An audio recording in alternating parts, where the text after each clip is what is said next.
Today, a very special guest. We have with us Mrs. Channel 33 RPM. I'll tell you what she's doing here coming up right after this. Channel 33 RPM, yeah, 33 RPM. Channel 33 RPM, yeah, final gear and more.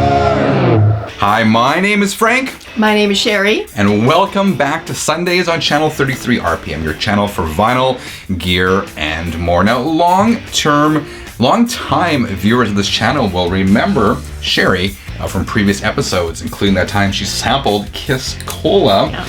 But it's been a while since she's been on the episode, and actually, Chris, a Channel 33 viewer in Austria and a fellow I consider to be a friend of mine, issued a challenge on Twitter today, and he challenged Sheri to come back on this show, and this is what we're doing anyway. She pulled 10 random records from my collection. I don't know what she pulled, and she's gonna show them to me.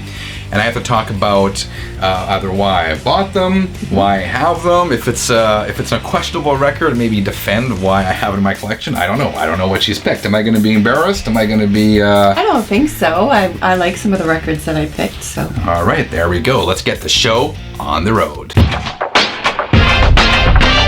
Okay, first up, I have Sittin' Heavy, Monster Truck. Monster Truck. So, truthfully, I bought this about 2 years ago. Monster Truck is a hard rock band from Southern Ontario here in Canada, kind of retro-y, Leonard Skinner-like maybe. I'm kind of talking without a lot of knowledge. This one, I bought it with the best intentions of giving this record a lot of spins. I've probably only heard it once or twice, so shame on me. I'm going to put this on the back shelf and give it a spin as soon as this episode is done. My next one is one of the best movies that I liked back from the 80s, I guess? 80s-ish. So you like this movie? Yeah, the movie, and then the whole soundtrack. I could listen to the whole soundtrack front to back over and over again. So, of course, Sheri's talking about the soundtrack to Purple Rain by Prince and the Revolution. If I hold these up, I don't want to hold it up here because I'm blocking you. If I hold it up here, I'm blocking myself. So there you go. It's Prince. I love this album as well. I think it's one of Prince's best. It brings back a lot of good memories. Let's Go Crazy. Purple Rain, of course, is a great song. I Would Die For You. Is Raspberry Beret on here? No, it's not on No, one. When Doves Cry is on here, though. Yeah, I love this record as well. What do we have in the pile? Next up was, I believe, bought when we were down in Mexico. Was this the one that I asked you to buy? Yes and no. So, again, longtime viewers of the channel remember about a year and a half ago we did a video from Cancun where we went record shopping and we bought a copy of a recent reissue on gold vinyl of the soundtrack to Return of the Jedi. This, though, is actually the original pressing of it. I did not know I had it. Not that I regret picking it up. So, soundtrack too. I can't imagine how they would get lost in here. I can't imagine either. Okay, next up is Steel Panther, Balls Out. She's got her balls out. You know, Steel Panther is one of those bands I have a love-hate relationship with. I totally dig their sense of humor, but it also gets old really quick. Aren't they the band that does kind of like a mock of heavy metal? Is that what they do? Yeah. So, I do. There's something, I can't put my finger on it. There's something I quite like about this album cover. Beastie Boys, Licensed to Ill. Licensed to Ill. Why did you pull this one? I like the Beastie Boys, so I like a lot of their old music, and I saw that you had a few of them, so I just picked one. Do you like their old music? Do you like just old Beastie Boys, or do you No, I kind of like a range of all of their music. So I dig this as well. This is an original pressing, Licensed to Ill, No Sleep Till Brooklyn, Fight for Your Right to Party. Everyone knows this album. Most of you love this album, and so do we. Okay, this is one of my favorites, is Big Sugar, Yard Style. I like that. Big Sugar. So this is... So Sheri ran a website at one point and interviewed Gord Downey, who is the leader and singer, songwriter, guitar player for Big Sugar, which is a Canadian rock, reggae-ish blues band. And actually their bass player just passed away about 2 weeks ago. And his name escapes me, a Rastafarian guy. And he was fantastic. This is actually sort of...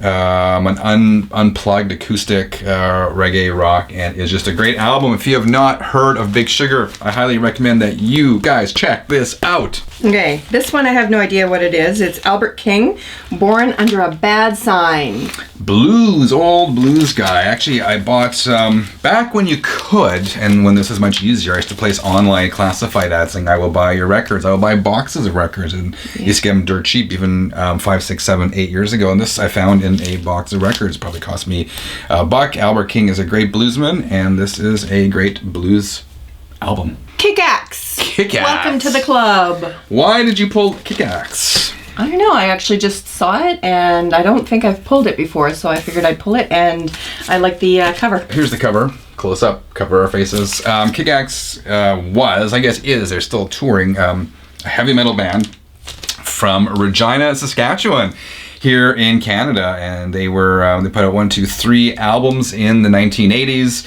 and they were produced, at least I'm not sure if they all were. Some of them were produced by Spencer Proffer, who of course was known for being Quiet Riot's producer. So they were supposed to be the next Quiet Riot, and in fact, I thought they were a lot better than Quiet Riot. Their first album, Vices, I absolutely loved. I kind of lost interest in them after that. Okay, this one is Big Brother and the Holding Company by Cheap Thrills, and I actually just picked it because I like the cartoonish cover. It's actually, the band's called Big Brother and the Holding Company. The album is called Cheap Thrills, and that is actually Janis Joplin's first band. What? Yep. This is a great album. I've been searching for a better copy of this album for the longest time.